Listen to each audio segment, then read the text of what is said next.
Dokter Pendi, Ya. sebagai ibu-ibu, aku tuh selalu khawatir dengan bayang-bayang yang kita biasanya sekarang udah mulai bisa nemuin di jalanan-jalanan itu, stunting. Aduh. Sebenarnya boleh nggak dok dijelasin dulu secara dokter? Stunting itu apa sih? Ya, jadi belakangan ini istilah stunting ya banyak. Stunting itu jadi suatu kondisi di mana tingginya anak atau itu di bawah anak-anak seusianya. Oke, Jadi di bawah gampangnya rata-ratanya gitu dia ya, gitu di bawah ya. rata-ratanya. Jadi tinggi badannya di bawah rata-rata, di bawah kurva. Kalau kita kan pakai kurva, standarnya kurva. Kalau di bawah 5 tahun, pakainya kurva WHO. Nah, di bawah itu kita nyebutnya stunting. Oke. Tapi yang disebabkan oleh kurangnya asupan gizi. Oke. Jadi karena asupan gizinya kurang, tingginya kurang, itu yang kita sebut stunting. Oke. Jadi tidak semua yang pendek itu kita ngomongnya stunting. Oke. Nah, itu yang dimengerti dulu. Jadi pendek yang karena asupan gizi yang kurang, jadi gizinya kurang, terus prosesnya juga kronis. Kronis itu berlangsung lama. Nah, itu kita nyebutnya stunting. Berlangsung lama, dikatakan lama itu berapa lama? Nah, jadi kita lihat ini, stunting itu sebenarnya kita nyebutnya gini, ada istilah 1000 hari pertama kehidupan. Ya. Jadi dari mulai di dalam perut ya dok ya, 1000 hari pertama. Dimulai dari dalam perut, atau itu kurang lebih kan 270 hari. Terus sampai usia 2 tahun, 365, 365. Jadi totalnya kurang lebih 1000. Kita nyebutnya 1000 hari pertama kehidupan. Ya, itu jadi masalahnya dari mulai dalam kandungan. Dan sekarang pemerintah gitu juga udah mulai mengedukasi masyarakat soal stunting ini kan, berarti stunting itu berbahaya, benar kan dok? Ya. Bahaya stunting itu apa? Ya, yang ditakutkan gini Mbak Adi, untuk ke depannya. Ya, jadi enggak cuman ngomong pendek aja, ya. Kalau otomatis pendek, berat badannya kurang, gizinya kurang, lah yang ditakutkan itu ke arah perkembangannya, ya. Jadi perkembangan si anak ke depannya juga pasti akan mengganggu ini kognitifnya.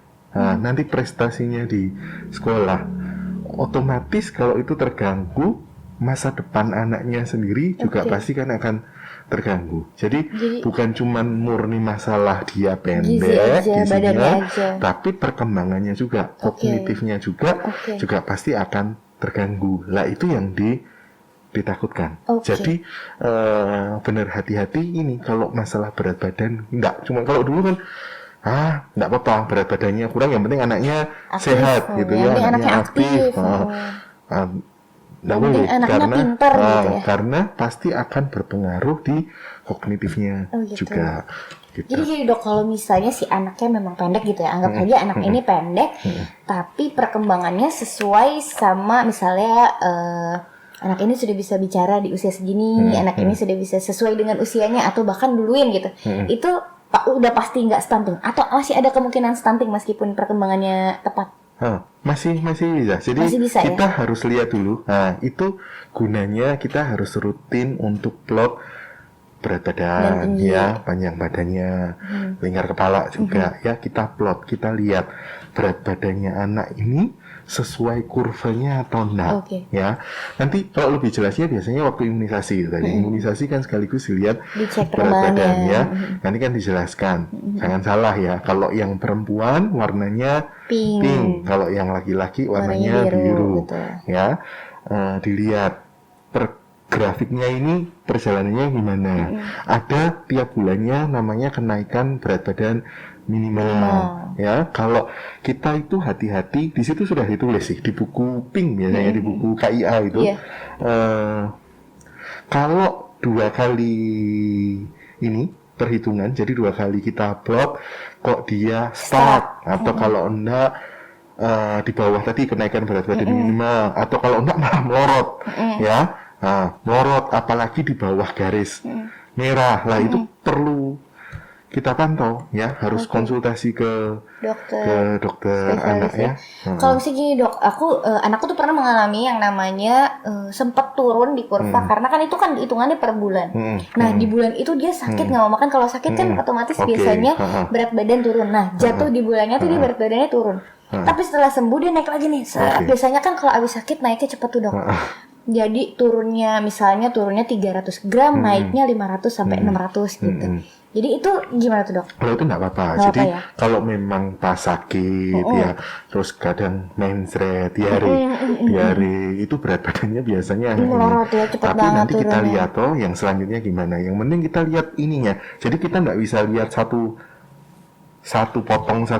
Kita harus lihat tren kurvanya gitu. ini Jadi gimana. Yang penting sesuai kurvanya. Harapannya kalau berat badannya bagus ya, pasti untuk ngejar tingginya pasti akan optimal. Ya, jadi itu tadi balik lagi ke definisi. Dia pendek kalau berat badannya, kalau gizinya kurang. Ya itu yang stunting. Si ibu ini gimana bisa tahu kalau anaknya stunting? Bisa nggak sih dengan gamblang gitu? Oh, anak gue stunting nih, bisa nggak? Pertama tadi kita lihat loh, kok ini dibandingkan dibandingkan anak teman-temannya kok lebih pendek ya, biasanya gitu. Kok umur segini, atau kalau enggak mungkin dibandingkan kakaknya dulu, kayaknya kakaknya dulu lebih tinggi deh, atau kalau enggak dibandingkan teman seusianya, kok ini lebih pendek. Tapi yang pasti kita harus plot tadi sih mbak, yang penting kita plot berat badannya tadi ya. Tingginya gimana. Kalau ada, makanya penting sekali kita tiap bulan harus rutin itu supaya kalau ada keterlambatan sedikit kita cepat-cepat bisa antisipasi. Kita cari masalahnya di mana, masalahnya makanannya yang kurang atau ada faktor lain atau penyakit lain yang bikin berat badannya nggak mau naik. Gitu. Terus bagaimana nih berarti kita sebagai orang tua mengantisipasi jangan sampai terjadi stunting sama si anakku? Gimana tuh caranya? Balik lagi persiapan dari tadi, kan prosesnya dari dalam kandungan. 1000 hari pertama jadi itu. Harus diperhatikan waktu dalam kandungannya. Pasti kan antenatalnya gimana? Rutin. Biasanya kan dikasih kalau dari dokter kandungannya itu ada asam folat, ya, zat besi. Itu dilihat. Nanti setelah itu dilihat dijaga ada infeksi atau enggak. Terus nanti mulai persalinannya. Setelah itu melahirkan. ASI. Kalau bisa ASI eksklusif ya. Kecuali kalau memang ada masalah lain, terpaksa enggak bisa ASI ya. Oke, pilihannya ada pilihan lain. Tapi kalau bisa ASI dimaksimalkan di ASI. Terus mulai 6 bulan kita kasih makanan MPASI-nya, pendamping ASI-nya. Itu sih yang harus kita nutrisinya diperhatikan ya gitu ya dok ya. Oke. Kalau misal, jadi tadi yang dokter bilang, jadi dari mulai anak di kandungan itu bisa berpengaruh ke nutrisi anak waktu udah lahir ya. Jadi asupan ibu itu juga penting banget. Buat perkembangan. Mungkin nggak ada ibu yang waktu hamilnya gizinya buruk terus anaknya jadi berat badan lahir rendah gitu misalnya. Bisa jadi. Kalau misalnya anak dengan berat badan lahir rendah ini lebih bisa gampang stunting atau gimana? Ini jadi benar, kalau misal gizinya ibu kurang atau tadi vitaminnya tidak tercukupi gitu ya. Itu pasti akan ada masalah buat si bayi. Mungkin bayinya di dalam tidak berkembang dengan baik.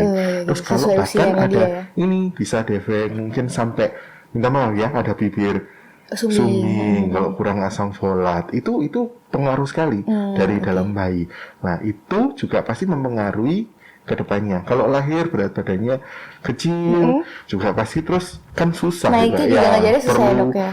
Perlu ekstra ini perhatiannya. Jadi gitu ya, anak dengan berat badan lahir yang rendah itu juga pokoknya dari ibu hamil itu sudah harus diperhatikan ya nutrisinya. Kalau misalnya cacingan dok, kan kadang-kadang ada yang bilang nih orang-orang tua apalagi ya, kalau misalnya anak nih berarti nggak naik nih padahal makannya banyak nih, cacingan kali nih. Itu benar nggak sih dok? Bisa jadi ya. Bisa jadi ya. Kita harus pantau. Makanya kita lihat pertama tadi dibilang biasanya, makannya sudah banyak. Kita lihat dulu, bener enggak ini makannya banyak, bagus enggak? Sebenarnya kita lihat porsinya juga, variasinya gimana. Enggak cuman asal banyak, tetapi ya kebutuhan nutrisinya gimana, sesuai atau enggak, itu dulu dilihat. 4 kuadran itu ya, kalau MPASI itu ya, jadi semua faktornya harus lengkap. Dilihat dulu benar enggak, kita lihat dulu itu benar atau enggak. Karena cuma ngomong sudah kok bagus bisa masuk, tapi ternyata nutrisinya kurang, setelah dia nonton kurang, nah itu harus benar dulu, dilihat dulu. Kalau ternyata benar bagus, nggak ada masalah di situ, loh ternyata kok berat badannya masih nggak mau naik, lah kita baru pikirkan ada apa ya yang lain, ada sakit yang lain atau enggak. Tadi misal, tapi biasanya kalau cacingan sudah lebih besar ya, agak besar biasanya sudah mulai besar. Udah mulai tangannya masukin mulut apa-apa gitu ya dok, biasanya cacingan itu tuh ya. Bisa, atau mungkin ada penyakit-penyakit yang lain atau enggak.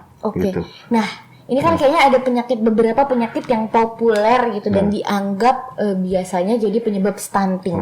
Itu ada penyakit apa aja sih dok biasanya yang bisa bikin biasanya berat yang paling badan? sering ya yang kita dapat di lapangan datang itu keluarnya kan untuk berat badannya nggak mau naik ya. Biasanya kita lacak ini salah satu yang sering juga itu TB paru. TB paru. Ya, jadi orang nyebutnya flek paru. Tuberkulosis. Nah, itu keluhannya kalau di dewasa batuk ya, kalau TB itu biasanya batuk-batuk. Ada tapi kayak kalau, cairan rasa gitu ya dok. Kalau anak, aku waktu kecil pernah juga tuh. Iya pernah dulu waktu SD. Pernah, bukan TB paru deh, apa sih itu namanya, bronkitis, beda ya dok? Oh iya beda. Itu beda ya. Ini jadi anak tuh enggak naik ya. Padahal tadi setelah dievaluasi makanya oke kok enggak ada masalah.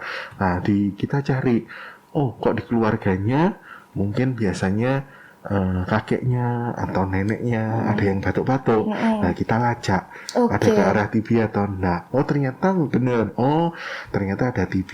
Jadi ya, sebenarnya juga gejalanya tidak terlihat gamblang mungkin ya di si anaknya ya dok. Jadi kita aku nggak batuk-batuk kok gitu misalnya. Ya. Malah biasanya jarang-jarang datang, jarang-jarang batuk gitu. Ya. Kalau anak biasanya malah jarang batuk. Nah kalau ada penyakit itu tadi, misalnya tadi TB ya penyakitnya harus diatasi dulu. Kalau enggak makanya gimana pun, tapi kalau ada penyakit yang mendasari ya berat badannya akan susah buat naik. Terus jadi TB paru ini biasanya di TB paru ini dari virus ya dok ya? TB paru ini bakteri. Oh bakteri. Bakteri penyebabnya? TB ya, ada bakteri TB. Kalau anak apalagi yang masih kecil itu berarti dapat kontak dari orang yang sakit TB. Oh gitu. Ya, biasanya kalau anak-anak kita lebih gampang, lebih mudah untuk lihatnya. Kalau masih kecil kan masih di rumah aja. Jadi kita lihatnya orang tuanya ada yang batuk-batuk enggak. Kalau enggak kakek neneknya. Kecuali kalau sudah mulai sekolah, kadang repot itu. Karena kita kan enggak tahu ya di luar. Iya benar. Temennya atau gurunya atau yang kita nggak bisa kan, tapi kalau di lebih kecil biasanya kita lebih enak. Paling kita lihat yang di rumah ada yang batuk-batuk atau enggak. Kalau ada yang batuk-batuk, nanti kita lacak ya. Jadi kalau TB itu, kalau di anak kita pakai skor. Ada scoring TB ya. Itu penanganannya cukup lama juga ya dok TB? Kalau TB 6 bulan, pengobatan 6 bulan. Kadang bisa lanjut 9 bulan, tergantung ini sih, tergantung kondisi. Jadi harus diselesaikan dulu TB-nya baru. Ya, itunya harus diatasin. Jadi kalau ada penyakit ini contohnya TB ya. Tapi ada beberapa juga, tapi yang sering sekali itu TB ya harus diatasin dulu, baru kalau enggak ya berat badannya susah buat naik. Walaupun sudah dikasih imbangan, dikasih macam-macam, mau dibeliin vitamin ini. Iya, itu tetap aja susah karena ternyata masih ada penyakitnya belum teratasi. TB itu juga ada, aku pernah baca juga nih dikasih sama teman aku, si TB ini ada tanda-tanda kayak nafasnya dalam 1 menit cuma berapa pendek-pendek gitu ya dok ya? Itu kalau sudah ini keluar yang berat ya. Kalau awal-awal biasanya cuma itu, mungkin kadang batuk atau kalau enggak demam, atau enggak ada apa-apa, tiba-tiba panas ya, anaknya panas. Terus ya tadi berat badannya nggak mau naik. Misalnya nih, biasanya bisa divonis stunting kan kalau saya udah nggak naik dan stuck selama beberapa waktu gitu ya. Terus misalnya misalnya divonis stunting. Terus gimana memperbaiki si anak ini supaya nggak lanjut gitu stuntingnya? Ya, Apa yang harus lagi, dilakukan kita sebagai orang tua? Oke, kita nutrisinya yang harus kita evaluasi lagi, ya. Kita evaluasi nutrisinya. Kalau ada yang kurang, mungkin kalau caranya makannya salah, pendapatnya apa, pokoknya masih belum benar, itu kita perbaiki Benerin dulu. ya, diperbaiki dulu, makannya diperbaiki dulu.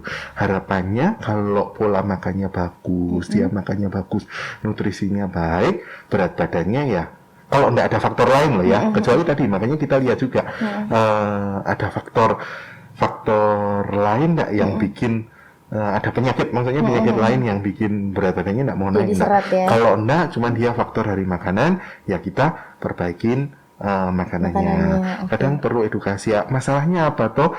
Apa mungkin kalau misal perlu tambahan seperti susu, kalau susu apa perlu kita tambahkan ada formula atau apa gitu. Jadi kita lihat dulu. Enggak tiap orang, tiap anak ininya beda-beda ya. Kalau itu kalau memang sampai itu harus konsultasi dulu ke biar dicari sebenarnya ada masalah apa. Oke. Gitu. Berarti intinya kalau misalnya anak udah divonis stunting, kita perbaikan gizi. Kalau misalnya ada penyakit, ditangani dulu penyakitnya sambil perbaikan gizi gitu kan dok. Nah, nutrisi atau gizi yang baik buat anak itu yang kayak gimana sih? Nutrisi, jadi variasinya harus Seimbang, lengkap, gitu, harus seimbang. jadi gini, ini mungkin ini ya nyinggung dikit tentang MPASI ya. Ya. Jadi nutrisi gini, kalau bayi yang baru lahir sampai 6 bulan full Susu, ya, susu, ya. ASI. Entah ASI atau susu formula. Oke, kalau terpaksa nggak bisa, kurang beruntung ASI, oke, boleh tambahan susu formula. Gimana pun, tetap pilihan utamanya ASI. Di situ kekebalan tubuh, pokoknya semua yang terbaik ada di situ. Kalau terpaksa, oke, kita beri formula ya. Formula mungkin perlu konsultasi ya kalau itu dengan dokter ya.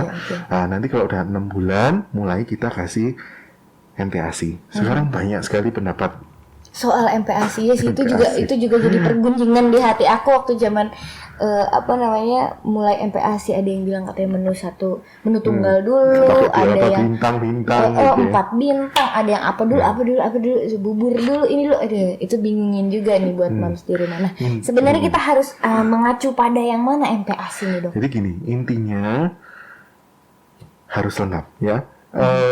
Apa pendapatnya bintang-bintang itu kita malah bingung. Pokoknya intinya harus ada ini 4 karbohidrat kuadran ya, 4 kuadran karbohidrat. ya, karbohidrat masuk, protein terutama dari yang hewani ya, protein hewani. Terus kemudian juga lemak. Lemak, satu lagi sayur buah. Cuman nah ini perlu diingat, kadang ini ya kalau kakek nenek dulu pertama dikasih buah dulu kadang-kadang gitu buat nyobain dulu nih anaknya biar tahu sih pendapatnya makan tiap orang ini kan sendiri-sendiri. Iya, Oke, nah salahnya menu tunggal, tapi lebih baik gini, kenapa kadang kalau cuman pisang toh gitu, kapasitas lambungnya anak itu kan masih kecil ya. Kalau kita kasih misal pisang toh kan sudah penuh duluan, padahal nutrisinya kita perlu tadi dari lengkap, harus ada proteinnya, harus ada karbohidratnya, lemaknya, lah itu kan tidak terpenuhi dari itu. Oke, mumpung lagi bahas MPASI nih dok, kemarin kan ada artis yang lagi rame banget di hujat netizen gara-gara anaknya dikasih makan umur 4 bulan. Itu MPASI dini. Itu biasanya karena apa sih? Apakah ada ancaman stunting di situ? Iya. Jadi itu perlu konsultasi ya. Kalau idealnya iya katanya sih emang ada konsultasi sama dokter. Jadi tetap kalau yang daripada yang ini tetap kita saranin 6 bulan. Ya, dari WHO juga 6 bulan baru mulai kita coba mulai untuk MPASI ya. Tapi ada mungkin pertimbangan khusus ya. Kenapa dari 4 bulan atau kadang 5 bulan kita sudah mulai kasih MPASI? Apa mungkin berat badannya yang kurang atau itu pasti ada pertimbangan. Terus nih dok, ada lagi pengaruh nggak sih ASI atau susu sama porsi makan dok? Karena kan makin gede anak itu aku juga sempat dibilangin, Bu ini mungkin ASInya sudah mulai bisa dikurangin biar anaknya makannya porsinya makin banyak. Nah itu bener nggak sih dok? Ya, jadi saya gini, kadang sudah 1 tahun lebih gitu ya, masih ASI terus, jadi terus nggak mau nggak mau makan karena dia sudah kenyang Susu sama terus misalnya. susu gitu ya. Jadi memang ada porsi-porsinya. Idealnya kalau masih di bawah 9 bulan ya, memang masih 70% kan yang cair. ASI. Ah, 9 ya, bulan susunya. tuh masih 70% Oke, ASI. dua itu 9 sampai 1 tahun 50-50, 50-50. Kalau sudah di atas 1 tahun memang kita harus maksimalkan 70% di makanan yang padat. Oke. Baru 30%-nya susunya Oke. atau mungkin air putih atau tambahan yang lain. Oke, Tapi itu berarti cuman dari- berapa tadi? cuman Setahun, 30%. Setahun sampai 2 tahun itu ya? Jadi setahun ke atas. 70, Tahun ke atas 70, itu terus 30. semakin bertambah usia semakin padatnya kan pasti lebih banyak. Oh gitu. Ya, jadi kenapa? Karena kalau kebanyakan kapasitas lambungnya itu kan masih terbatas. Kalau dia full di Susu atau cairan, nah nutrisinya kurang gitu. Jadi Oke. dengan bertambahnya usia porsinya tadi dari mulai kalau memang di bawah 9 bulan 70% masih susunya ya, masih susu 30 yang padat. Ya, jadi itu masih perkenalan. Jangan salah ya, ini sekalian. Mulai 6 bulan MPASI itu kita ngenalin makanannya cuman sehari 2 kali Oh aja. gitu, 2 kali aja. Cuman 2 sendok makan. Jadi jangan Oh dikenalin dulu. nggak mau makan. Dikirain makanannya sudah banyak, padahal butuhnya cuman itu tadi. Oh, Dari gitu. dimulai dari 2 2 sendok makan. 2 sendok Ya, makannya sehari, kita dewasa. pagi, sore gitu ya, sehari Oke. 2 kali. Sisanya masih asinya lagi, Karena lambungnya susunya. masih kecil ya, Dok, ya. Jadi itu masih pengenalan gitu. Oke, itu Nah, nanti selama berapa lama? 1 bertambah. bulan. Nanti itu tiap anak beda-beda ya. gitu. Kita tambah, Oke. kita tambah. Targetnya di 9 bulan itu kurang lebih sekali makan separuh mangkok yang 250. Oke. Kalau ukurannya kurang lebihnya. Tapi paling enggak pokoknya yang penting ditambah sesuai kemauannya Si anaknya kalau udah nggak mau jangan dipaksa gitu ya. Dok? Yang penting juga diperhatikan tekstur, konsistensinya ya. Jadi dari 6 bulan mulai Terus agak tambah cair. nanti tambah keras harapannya di 1 tahun sudah bisa makan makanan seperti Orang tuanya. ya makanan rumah, makanan sehari-hari. Meskipun bumbunya nggak sebanyak itu kayak Dok ya. Kayak Oke, dulu ya, aku juga dipisahin tuh. Jadi misalnya di rumah masak apa, yang buat kita, yang buat si anak ini diambil dulu dengan gula garam yang lebih minimal gitu ya. Tapi kita makan yang seperti biasa. Jangan salah juga, kadang gini Mbak, nggak mau makan ya, udah dirasain belum? Ternyata asal cuman enak. campur ini apa namanya? Iya, Semua campur, dicampur, dimasukin, bagus-bagus semua dicampur rasanya. Karena anaknya nggak mau. ya pasti gitu. nggak mau. Jadi Bener. jangan salah, boleh kalau mau ditambah kan nggak banyak. Namanya dikit aja, boleh ditambah garam atau kalau nggak kasihin gula dikit. Bawang juga barang sih, itu juga boleh ya, Terus Dok ya. bisa juga tuh diakalin apa, kasih santan kan lemak Iya, juga ya, bener-bener santan. masuk di situ dirasain. Kalau rasanya enggak enak ya mana mau anak Iya benar. makan gitu. Lagi udah mulai anak tuh udah mulai ngerti rasa enak nggak enak tuh biasanya mulai umur berapa? Dok? bulan ke atas itu mulai pelan-pelan kan dia bisa. Iya. Bisa Lama-lama rasa, udah bisa ngerasain nggak juga enak ya. ya nggak mau. Pilih nanti terus susunya lebih enak atau kalau enggak malah kalau dikasihin bubur yang jadi yang instan ya mau lah dia lebih enak kalau dikasih Iya. ini. Tapi bubur instan juga nggak apa-apa Dok katanya ya. Itu Nutrisinya second opinion. yang pilihan terbaik kedua kalau memang nggak bisa yang tadi bikin ini gitu. karena dia fortifikasi juga tuh bagus. Iya, udah dia sudah lengkap. dihitung juga gitu ya nutrisinya. Kadang dulu aku juga gitu tuh masih suka ngasih. daripada apa namanya nggak kalau kita nggak ngerti gimananya itu juga bagus. Jadi opsi ya. Ya. Jadi nggak apa-apa ya Dok, tidak sepenuhnya tidak baik gitu ya. Bubur instan. Nah, soal susu tinggi kalori nih Dok. Kan ada juga beberapa teman aku yang anaknya dikasih susu tinggi kalori. Nah, itu beneran bisa bikin Ya. berat badan naik apa gimana sih Dok? Jadi ini tapi atas ini, Rekomendasi. jadi dari dokter ya. Oh, gitu. Jadi kalau susu yang khusus, jadi mungkin dia berat badannya nggak mau naik ya. Jadi dia perlu susu khusus yang kalorinya mungkin lebih tinggi. Biasanya untuk mengejar ya Dok. Untuk mengejar itu. Atau kalau enggak, susu kan macam-macam ya. Kalau bayinya prematur, kita perlu ini Oh, ya, asinya betul, ternyata asinya atau enggak keluar, Belum keluar, kita iya, perlu apa? benar-benar. Tapi kalau yang susu-susu khusus gitu lebih tiap orang beda-beda ya. Jadi jangan asal pakai susu itu tadi yang kalori tinggi ya, saya itu tetap saran saya tetap konsultasi dulu aja ke dokter anaknya. Pokoknya nggak bisa Ya. sembarangan kasih anak Kalau- gitu ya dok ya, mau dikasih susu formula sampai apalagi susu yang tinggi kalori gitu ya. Kayak emang harus bener-bener rekomendasi dokter dulu. Iya. Oke, kalau misalnya dikasih madu, sekarang lagi hype banget nih soal madu yang katanya bisa bikin nambah nafsu makan. Nah, madu itu boleh dikonsumsi anak umur berapa dok? Boleh. Madu itu bagus disarankan di atas 1 tahun. Ya. Dengan dosis, maksudnya porsinya seberapa? Boleh 1 sendok sehari, 1 sendok Makan. itu sudah cukup ya. Jadi madu itu bagus, apalagi kalau misal anak lagi batuk itu juga bagus ya. Dikasih madu itu bagus, boleh. Tapi di atas 1 tahun ya. Kita tidak saranin kalau di bawah 1 tahun ya. Kenapa itu? Gini, karena dari penelitiannya kita takut ada yang namanya ini botulisme. Jadi ada madu itu ada yang tercemar spora dari bakteri Gitu. Clostridium botulinum itu yang harus bikin botulisme namanya ke anak. Jadi anaknya jadi terus lemes, jadi gitu. macam-macam itu, jadi hipotomi.